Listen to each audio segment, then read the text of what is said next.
প্রধানমন্ত্রী ও একনেক চেয়ারপারসন তারেক রহমানের সভাপতিত্বে এনইসি সম্মেলন কক্ষে চলছে একনেক সভা। এতে 10,046,89 টাকা ব্যয়ের 11টি প্রকল্প নিয়ে আলোচনা হচ্ছে। এর মধ্যে 7টি নতুন ও 4টি সংশোধিত প্রকল্প। দর্শক, এই সভার বিষয়ে আরো আপডেট জানার চেষ্টা করব। রাজধানীর শেরেবাংলা নগরে এনইসি সম্মেলন কেন্দ্রে রয়েছেন আমার সহকর্মী দেলোয়ার দোলন। দোলন, এই সম্মেলনে আসলে আজ কি বিষয়ে আলোচনা হচ্ছে? বেশ কয়েকটি প্রকল্পের কথা আমরা শুনছিলাম, সবকিছু নিয়ে আসলে আপনার কাছে কি আপডেট রয়েছে? ইসরাত, যে প্রকল্পগুলো 10টি প্রকল্পের কথা বলা হচ্ছিল, তার মধ্যে এরই মধ্যে আমরা জেনেছি যে 2টি প্রকল্প আসলে আজকের একনেক সভায় অনুমোদন পায়নি।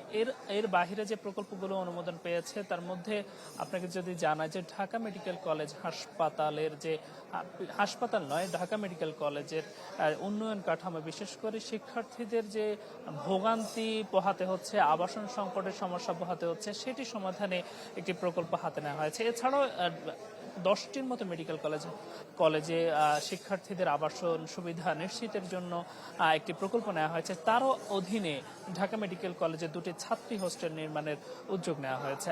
আপনি যদি জানাই যে নির্বাচিত সরকারের সপ্তম এবং অর্থ বছরের দ্বিতীয় যে একনেক সভাটি অনুষ্ঠিত হয়েছে, এটি মূলত যে আগারগাঁও যে এনএসি ভবন, সেখানে প্রথমবারের মতো অনুষ্ঠিত হয়েছে। এর আগে সবগুলো সভায় কিন্তু সচিবালয়ে অনুষ্ঠিত হয়েছে বলে আপনারা জানেন।